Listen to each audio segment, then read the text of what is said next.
8월 19일 금요일 새벽 아침입니다. 우리 창세기 10장 1절부터 32절까지 말씀 함께 봉독하도록 하겠습니다. 오늘 노아의 세 아들로부터 파생되는 그 족보들 이야기가 나오는데 숫자를 카운트를 해본 학자들이 하나 발견한 숫자가 있습니다. 이 족속들, 오늘 본문에 기록된 이 족속들의 숫자가 70입니다. 여러분들 70은 상징적인 숫자죠. 모든 나라를 상징하는 성경에서 70이라는 숫자가. 그러니까 사실 보면 야벳의 아들은 고멜, 마곡, 마대, 야완, 두발, 베색, 디라스요. 그런데 그 고멜의 아들, 마곡의 아들, 마델의 아들, 야완의 아들, 두발과 메색과 디라스의 아들 다 기록하지 않았죠. 일부는 기록하고 일부는 기록하지 않았습니다. 그런 편집 과정을 통하여 숫자를 맞췄는데 그게 얼마예요? 70이다. 그러니까 대표적 명단을 제시하면서 결국 드러내고자 하는 것은 뭐냐면 이 노아의 세 아들들을 통하여 결국 이 모든 나라와 모든 족속이 구성되었다는 것을 이야기합니다. 근데 거기서 우리가 하나 주목할 것은 뭐냐면 우리는 나름대로 편견을 갖고 있습니다. 어떤 편견이요? 우리가 갖고 있는 성경적 편견을 갖고 있단 말이에요. 도대체 그 무슨 소리예요? 성경적 편견이라는 것도 있나요? 있습니다. 왜냐하면 어떤 계보를 통해서 아브람이 나오고 그 아브람을 통하여 이제 그 예수 그리스도까지 계보가 이루어지는지를 알고 있거든요. 어떤 계보이던가요? 세 아들 중에 셈의 계보입니다. 그리고 또 나눕니다. 오늘 보면 어디서 나누냐면 셈의 계보에서 쭉 연결되는 것이 아니라 25절에 보면 에벨에 나오거든요. 에벨에 나오고 에벨에서 또 나누죠. 한 아들은 벨렉이고요. 한 아들은 욕단입니다. 이때 벨렉이요. 나뉘다라는 뜻이거든요. 근데 부연 설명해 놓죠. 세상이 나뉘었다. 이때가 바벨탑 사건이 벌어진 그때라고 학자들이 보고 있습니다. 나눕니다. 근데 욕단에 대해서 설명하죠. 근데 사실 그 계보는 어디로 갈까요? 벨렉으로 갑니다. 벨렉으로 가요. 욕단이 막 나오기 때문에 욕단 쪽으로 가나 보다. 아니요. 벨렉으로 갑니다. 셈 계보지만 거기서도 계속 이제 가지가 쳐지면서 한 가지로 루트를 통해서 계속 지금 밟아오고 있지 않습니까? 자, 그런데 이 70이라는 숫자를 맞춰서 전 세계 모든 민족이 이 노아의 세 아들들을 통하여 구성되었다. 거기로부터 구성되었다. 라고 이야기하는데, 자, 우리는 뭘 갖고 있다? 성경적 편견을 갖고 있다. 셈의 계보만 주목해서 보고 싶단 말이에요. 그런데 오늘 어디부터? 야벳. 아마 둘째 아들인 것 같고, 그 다음에 누구? 함. 막내 아들이었던 것 같고, 그 다음에 셈, 세 아들의 계보를 다 이야기합니다. 그래도 우리는 계속 편견을 갖고 봅니다. 저거 좀 나쁜 계보야. 좋지 않은 계보야. 그런 족보야. 라고 보는데 그거를 깨는 공통점이 하나 있단 말이에요. 그것들을 깨는. 우리는 차이점을 발견하려고 그러죠. 물론 차이점이 발견됩니다. 그 차이점을 발견하려고 하는 우리의 성경적 편견을 오히려 깨는 동일한 메시지가 세 아들들에게 제시되고 있단 말이에요. 어디냐면, 자, 5절 한번 보시죠. 야벳의 자손의 마지막. 여러 나라 백성으로 나뉘어서 각기 언어와 종족과 나라대로 바닷가의 땅에 머물렀더라. 자, 6절. 함의 아들이 시작되죠? 그리고 맨 마지막이요. 이들은 20절 함의 자손들이다. 각기 족속과 언어와 지방과 나라대로였다. 그리고 중간에 제시된 이름들이 굉장히 많습니다. 그죠? 그리고 셈 21절부터 31절까지 31절에 셈의 자손이니 그 족속과 언어와 지방과 나라대로였더라. 우리는 셈과 함을 구분해서 보기를 원하잖아요. 근데 오히려 셈과 함의 마무리가 동일합니다. 자, 결국 무엇을 얘기할까요? 노아와 노아의 아들들과 모든 생물들에게 하나님께서 뭐를 맺으십니까? 언약을 맺으시죠. 노아의 언약은 노아에게만 맺은 게 아니라 노아의 아들들에게 맺었고, 그 다음에 굉장히 특별하게도 모든 생물들과 언약을 맺습니다. 그때 메시지는 생육하고 번성하고 땅에 충만하라는 창세기 2장에 있는 메시지와 동일하게, 그리고 더 확장된 어떤 메시지가 또 있었고요. 자, 그러고서 보니까 셈이든 야벳이든 함이든 지금 그들은 어떻게 하나님의 언약대로, 약속대로 생육하고 번성하고 땅에 충만해져 갑니다. 이것이 뭐예요? 하나님의 보편적 은혜요, 그리고 언약의 말씀에 신실하신 하나님께서 베푸시는 하나님의 변함없으심입니다. 저 나쁜 놈 왜 이렇게 잘 나가지? 그것조차도 하나님의 은혜입니다. 그리고 그 나쁜 놈이 돌아올지 안 돌아올지 우리는 모르는 거예요. 그러니까 우리는 우리의 성경적 편견을 가져야 되죠. 누구를? 나를 위해서 가져야 된다고요. 그러나 그 당사자를 향한 하나님의 사랑과 계획은 어떻게 해요? 언약에 근거하여 신실하시단 말이에요. 여러분들, 이 언약에 신실하신 하나님께서 보편적으로 인류를 사랑하시고 이 언약을 그들을 통해서도 성취하신 것들을 우리가 본다면 우리의 그 편견이 얼마나 보잘것이 없었는지 알게 될 거예요. 왜? 하나님은 그것들을 뛰어넘어 역사하시는 그 영역이 분명히 있었거든요. 믿지 않고 있는 배우자일 수도 있고요, 자녀일 수도 있고, 또 그거는 그래도 품을 수가 있죠. 그렇지 않은 수많은 우리와 상관없는 사람들이 있습니다. 그러나 하나님은 이 노아와 노아의 아들들을 통해서 언약하셨다는 것은 뭘까요? 오늘 노아의 자손들을 통하여 어떤 일이 벌어졌어요? 세계 모든 민족이 구성되었죠. 그러면 세계 모든 민족이 노아의 아들들과 상관이 없는 민족이 없단 말입니다. 결국 뭘까요? 그 언약 테두리 안에 벗어나는 인간은 존재하지 않는단 말이에요.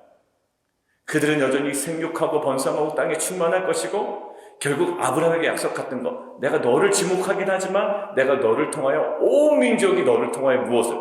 복을 받을 것이다. 하나님의 관심은 계속 어디 있습니까? 모든 열방에 있단 말이에요. 70족속 모든 열방에 있단 말이에요. 아브라함만 예뻐서 아브라함만 끼고 돌아가신 것이 아니라, 우리가 셈의 계보를 보지만 아브라함까지 나중에 갈 거지만, 아브라함을 주목하는 이유는 뭐냐면 아브라함만 끼고 도시고 얘네들은 외면하시는 하나님이 아니라 그 노아와 노아의 아들들과 맺은 언약대로 이제 아브라함을 통하여 이제 모든 열방을 복을 받게 하시려는 하나님의 계획은 여전히 있단 말이에요. 언제까지? 지금도. 우리는 그래서 이것들을 구분해야 될 필요는 있습니다. 나중에 오늘 본문 볼 거예요. 나를 위해서는 구분해야 될 필요가 있어요. 근데 우리가 보편적으로 지체들을 바라볼 때 여전히 하나님의 언약 백성으로서의, 물론 아직 이제 신약시대 때 영접 판자, 예수 그리스도를 믿지 않는 자에게는 그런 권세가 주어지지 않았죠. 믿는 자에게는 하나님의 자녀가 되는 권세가 주어졌다고 얘기했는데, 그렇지만 그렇기 때문에 우리가 뭐 해야 될까요? 하나님의 마음으로 아브라함의 복이 나에게 임하게 해주십시오라고 하는 것은요, 떼돈 벌게 해주십시오라는 게 아니에요. 아브라함 계속 또 떠돌이로 막 지나가거든요. 이집트로 갔다가. 아브라함의 복은 뭘까요? 모든 족속을, 모든 민족을 복받게 하는데, 결국 어떻게? 아브라함의 생애가, 아브라함의 자손이 또 쓰임받게 되죠. 그게 신약시대에 와서는 택하신 족속의 왕같은 제사장이다. 택하신 족속에, 택하신 족속, 누구를 위해? 모든 족속을 위해 택하신 족속. 너희는 가서 뭐해? 모든 족속으로 제자를 삼아라. 여러분들 이것들은요 우리에게 굉장히 부담되는 것이지만 영광스러운 것입니다. 우리 선교사님 지난 주일에 말씀하셨던 거죠. 결국 어디를 향해 가나요? 모든 족속을 향해 가잖아요. 하나님의 메시지는. 근데 우리는 편가르고 나누고 디바이드하고 이래가지고 우리끼리 있으니까 좋다, 안전하다, 이것이 짱이다 라고 해봤자 하나님의 마음과는 괴리된 정말로 촌스러운 신앙생활이란 말이에요. 왜 우리가 선교사님의 그 이야기를 듣고 가슴이 뜨거워지고 그 이후에 선교에 대해서 서로 간에 이야기를 하게 될까요? 그것이 바로 주의 마음이기 때문에. 막 우리끼리 싸우고 막 그런 곳에 있다가 그냥 내가 잘 사니 네가 못 사니 이런 것에만 있다가 이제 뭐에 대해서 하나님의 나라에 대해서 하나님의 관점에 대해서 열린단 말이에요. 여러분들 오늘 보십시오. 우리는 처음부터 구분하려고 하지만 하나님은 어떻게 해요? 셈이든 야벳이든 함이든 동일하게 그 언약대로 생육하고 번성하고 충만하도록 하십니다. 보세요. 아브라함에게도 모든 족속의 모든 민족이 너와 내 자손을 통하여 복을 받을 것이다 라고 이야기하고, 마태복음에서도 너희는 가서 모든 족속으로 제자를 삼아라 이야기하십니다. 여러분들 우리의 관심이 뭐가 되어야 되겠습니까? 열방. 뭐 대단해서 열방이 아니라 하나님의 제자로서 우리는 마땅히 가야 할 그 길, 십자가의 그 종착지는 어딥니까? 이 십자가의 종착지는 정말 성경에서 얘기한 대로 그 선교, 열방을 향해서 한 걸음 한 걸음 이 우리의 그 가까운 지역서부터 가족서부터 계속 확장되어가는 하나님의 나라. 오늘 족보를 우리는 편견을 가지고 보지만 이 편견을 깨는 뭐가 있어요? 하나님의 언약이 있고 아버지의 마음이 있습니다. 어제 우리 집사님 한 분이 연락이 오셨어요. 기도 제목 개인적으로 부탁하시고 별로 기대를 안 하셨어요. 그런데 그 다음 스텝으로 뭔가 진행이 된 거예요. 그래서 이제 딱 처음에 올 때는 그냥 그냥 아닌 것 같습니다 이랬다가 목사님 이렇게 된 거예요. 집사님, 저는 끊임없이 기도할 테니 끊임없이 잘 준비하소서. 그리고 집사님도 계속 기도하십시오. 그러면서 이 말씀 보는데 어떤 마음이 들었냐면, 이 기도에 응답이 되든 안 되든, 그리고 다른 응답으로 다가오든, 하나님, 그 집사님이 이 열방을 향한 하나님의 마음으로 그 모든 응답들을 품고 살아가게 하여 주옵소서. 뭐 그것이 잘 되냐 못 되냐 이것보다 더 중요한 건 이것들을 통하여 열방을 품는 거죠. 이 지역을 품는 거죠. 하나님의 계획을 품는 것이고 아버지의 마음을 품는 거예요. 이 족보를 통해서 우리는 무엇을 경험합니까? 아버지의 마음을 경험합니다. 여러분들 그 마음이 저와 여러분에게 다시 한번 회복된 은혜가 있게 바라요. 마태복음 28장 모든 족속, 여러분들 자녀들에게도 담대하게 얘기하십시오. 너는 품어야 되는 사람이다. 모든 족속을. 그리고 담대하게 기도. 이거 하면 돈 잘 벌 텐데. 이게 여러분의 동기부여의 최대치가 되지 않기를 원해요. 너 하나님 나라에 대해서, 선교에 대해서, 그 하나님의 부르심에 대하여. 아브라함은 항상 부르심에 대해서 움직였고요. 그리고 이 마태복음 28장은 결국 예수님의 부르심으로 끝났고, 그 사도 바울의 긴 여정은 결국 부르심을 쫓아겠다는 것이고, 이제 우리는 그 부르심을 향해 걸어가야 되는 자가 될 줄 믿습니다. 다시 한번 우리가 그 하나님의 부르심과 그 마음에 리셋되고 우리의 자녀들과 우리의 남편과 앞으로 직장이든 사업이든 새로운 방향성을 가지고 도전하는 우리 모든 살아가는 성도들의 삶 속에 가장 궁극적인 하나님의 마음이 다시 한번 임하며 또 그것으로 다시 한번 회복되고 또 확장되어지는 귀한 은혜가 있기를 원합니다. 자, 이 편견을 깨는 하나님의 마음이었고, 두 번째, 그래도 우리는 편견을 가지고 봐야 되는 지점에 서 있습니다. 왜 그러냐면 다른 것들은 좀 다 제하고요, 함을 봐야 되죠. 왜? 분량이 제일 많아요. 유독 분량이 많은 것은 의미가 있겠죠. 그리고 그 분량이 많은데 강조되는 표현들이 있습니다. 어떤 표현들이 있을까요? 9절, 여호와 앞에서 용감한 사냥꾼이다. 이게 좋은 걸까요? 나쁜 걸까요? 여호와 앞에서, 이 여호와 앞에서라는 것은 여호와를 대적하여. 사냥꾼? 어디서 본 것 같아요. 어디서 본 것 같아. 자, 어디서 봤을까요? 9일 본문 한번 볼까요? 제가 휴가 가서 함께 나누지 못했지만 9일 본문.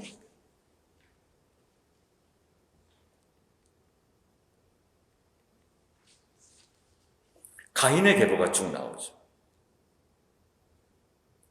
그리고 셋의 계보는 26절에 살짝 나옵니다. 자, 오늘 구성이랑 비슷해요. 우리는 편견을 가지고 가인을 볼 거예요. 왜? 이 사람은 살인자니까. 근데 분량이 더 많아. 그리고 더 유독 표현한 게 있습니다. 화려하다라는 거예요. 화려하다. 굉장히 매력적이다라는 거예요. 오늘 마치 어떤 표현처럼 용감한 사냥꾼. 매력적이잖아요, 여러분. 여러분들 용감한 사냥꾼 되고 싶지 않습니까? 자, 가인의 계보에 20절. 아담은 야발을 낳았는데 가축을 치는 조상이 되었대. 굉장히 주도적이고 문명을 더욱더 매력적으로 확장시키고 발전시킨 자 같아요. 그 동생이 있는데 21절 유발입니다. 수금과 퉁송을 잡는 모든 자의 조상이 되었다. 거기서부터 출발이 되었다는 거잖아요. 뭐예요? 뮤지션. 이때는 표절이라는 것은 없었을 거예요. 누구 거를 따라하는 없었을 건데 왜 출발이었으니까. 요즘 음악 표절이 너무나도 많이 있던데 더 이상 나가면 딴 얘기가 되니까 아무튼 그것들은 접고 굉장히 매력적인 뮤지션들입니다. 자, 22절 두알 가인을 낳았는데 구리와 새로 여러 가지 기구를 만드는 자요. 뭘까요? 이런 정말 그 세련된 문명의 어떻게 보면 창시자 출발 지점이었어요. 근데 어때요? 가인의 계보였습니다. 근데 셋의 계보는 더 화려해야 돼 라고 우리는 강박관념이 갖고 있습니다. 그런데 셋의 계보는 셋도 아들을 낳고 그의 이름을 에노스라 하였으며 그때 사람들이 비로소 여호와 이름을 불렀다. 이름에서 그냥 완전히 우리의 생각을 깨는 겁니다. 에노스라는 말이 뭘까요? 용감한 사냥꾼? 아닙니다. 어떤 뜻이라고요? 깨지기 쉬운이라는 뜻이랍니다. 깨지기 쉬운. 인간의 실존을 정확하게 남아낸 이름이 바로 에노스입니다. 깨지기 쉬운 존재다. 인간의 실존을 용감한 사냥꾼으로 규정하지 않았어요. 어떤 문명을 확장시키고 또 문명을 더 매력적으로 만드는 어떤 그런 거에 주목하지 않았단 말이에요. 그것이 필요 없다는 것이 아니라 그게 인간의 실존이 아니라 깨지기 쉬운 존재다. 그러니까 인간의 실존을 정확하게 깨달은 자에게 보여지는 특징이 있습니다. 인간의 실존을 정확하게 깨달은 자에게 보여지는 특징 26절 9일날 말씀 그때의 사람들이 비로소 여호와의 이름을 불렀다. 예배가 회복이 되는 거예요. 무엇을 깨달은지 자신의 실존이 무엇인지를 정확하게 깨닫는 자가 뭘까요? 여호와의 이름을 부를 줄 알아요. 용감한 사냥꾼이 부를까요? 못 부르지. 거기에 취해 있지. 내 인생 이렇게 화려하다. 잘 나간다. 매력적이다. 사람들이 흠모할 만하다. 전혀 예배가 안 되죠. 그냥 취해 있죠. 자신의 모습에. 자뻑한다 그러나요? 내 모습에 내가 취해 있는 거예요. 그런데 어떻게 될까요? 깨지기 쉬운 존재다라고 인식하는 순간 하나님의 비로소 여호와 이름을 부르는 존재가 됩니다. 예배가 회복이 되는 거예요. 여러분들 그러니까 뒤에 11일 본문을 보면 그 셋의 계보가 다시 나오죠. 이제 우리 셈의 계보가 다시 나올 거예요. 이제 그 나중에 보면 마찬가지로 이 셋의 계보가 다시 나와요. 5장 본문부터. 거기 보면 낳고 죽고 밖에 없어요. 음악을 만들었다, 문명을 발달시켰다 없습니다. 되게 초라해. 낳고 죽고. 근데 거기 유독 보이는 그게 누구냐면 에노스를 낳고 쭉 낳고 에녹이 나오고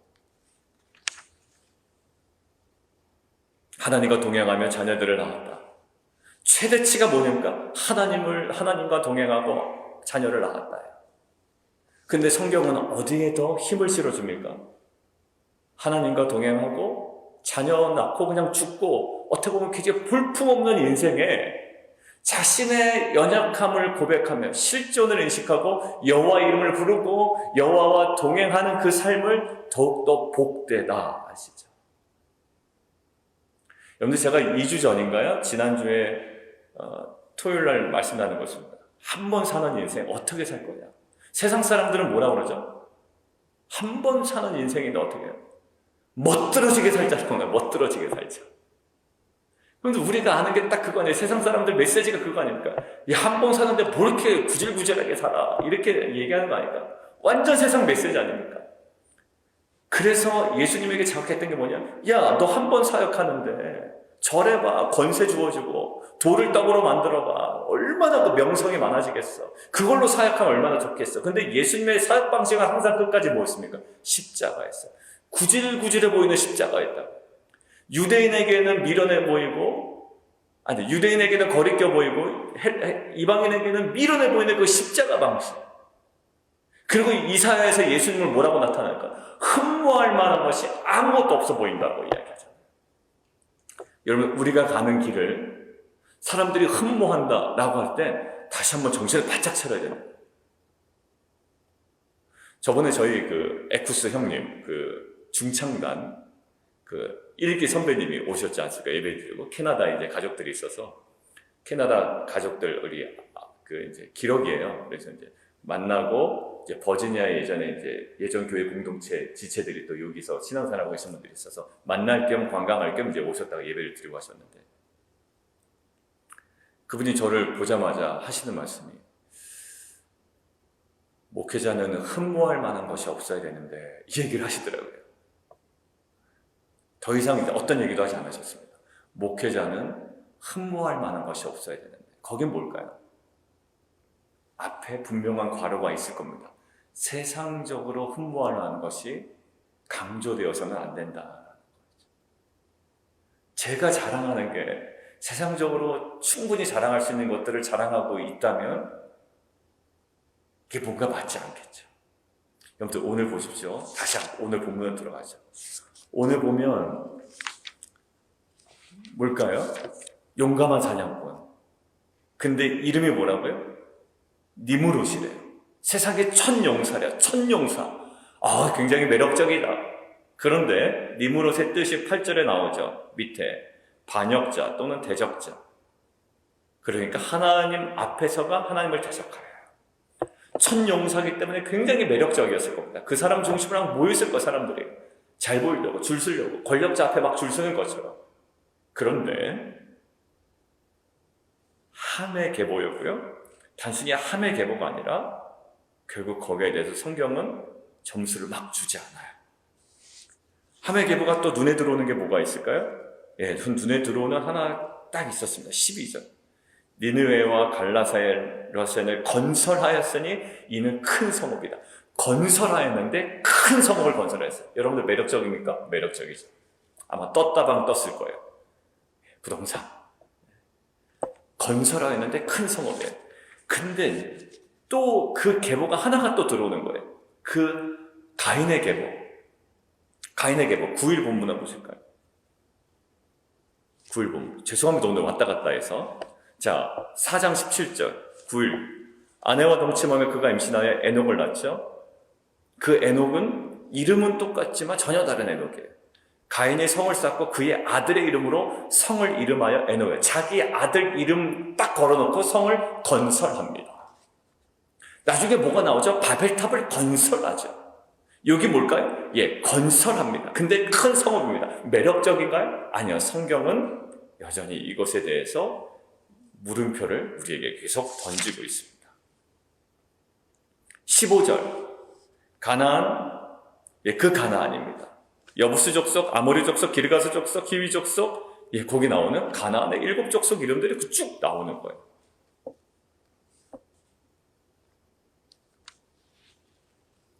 결국 그 족속이 굉장히 번성하고 가지치기를 하고 확장되었지만 결국 어떨까요? 그렇게 우리가 그 당시에는 굉장히 매력적으로 보였겠지만 이제 성경적 관점으로 편견으로 바라보니 어때요? 그닥 우리가 따라가야 할 그러한 모델은 아니었던 거예요. 하나 빼먹었는데요.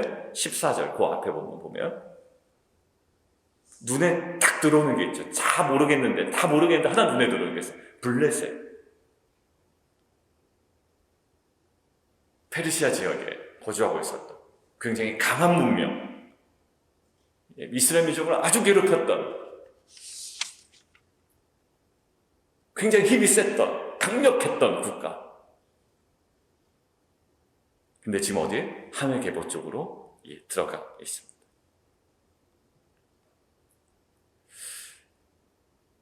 그 4일 본문, 5일 본문의 그 비교를 통해 오늘 이 하멜 계보와 이제 계속 이어지겠지만 셈의 계보는 그것들의 경계를 우리는 봅니다. 그 자체가 나쁘다라기보다 그 자체가 우리의 인생이 주목할 지점은 아니다라고 우리가 묵상하는 게 더 나아요. 그러면 우리는 산으로 들어가야 되죠. 그거 다 필요 없어가 아니라 우리가 포커스하고 주목해야 되는 주된 목적은 아니라는 거죠. 우리가 사역을 할 때 힘이 있어야 된다라고 주목하지 않았던 예수님의 모습처럼 똑같아요. 사단은 계속 뭐를 강조합니다. 너 힘 있어야지. 매력적이어야지. 절해봐, 뛰어내려봐, 돌을 떡으로 만들어봐 이 얘기합니다. 근데 예수님이 고수한 방식은 십자가였어요. 사랑하는 성도님들, 우리 안에 하나님의 영광이라고 할 때 하나님의 영광을 위하여 내 인생이 대박나기를 원합니다. 사실 결국 인생의 대박을 꿈꾸는 거예요. 한 번뿐인 인생, 자꾸 이제 거기에 딱 거는 거죠. 그런데 결국 어디에 걸리냐면 하나님의 영광이 가장 최대치로 드러난 것이 어디였다고요? 거기에 바로 십자가였다. 예수님 무슨 세상 권세를 딱 휘어잡았을 때 하나님의 영광이 드러난 것이 아니라 어디서 드러났나요? 그 십자가에 그 하나님의 영광이 고스란히 최대치로 충만하게 드러나 있습니다. 여러분들의 자녀, 여러분들의 남편, 우리들의 인생에 어디서 영광을 찾으시렵니까?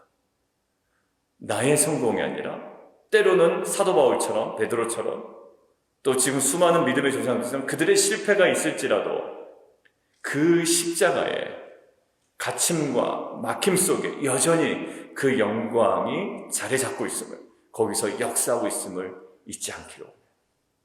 우리가 아무리 담고 싶은 어떠한 세상적인 화려함이 있을지라도 그것이 우리의 주되는 우리 인생의 포커스는 아닙니다. 여러분들 이 경계를 우리는 잘 타고 들어가야 돼요.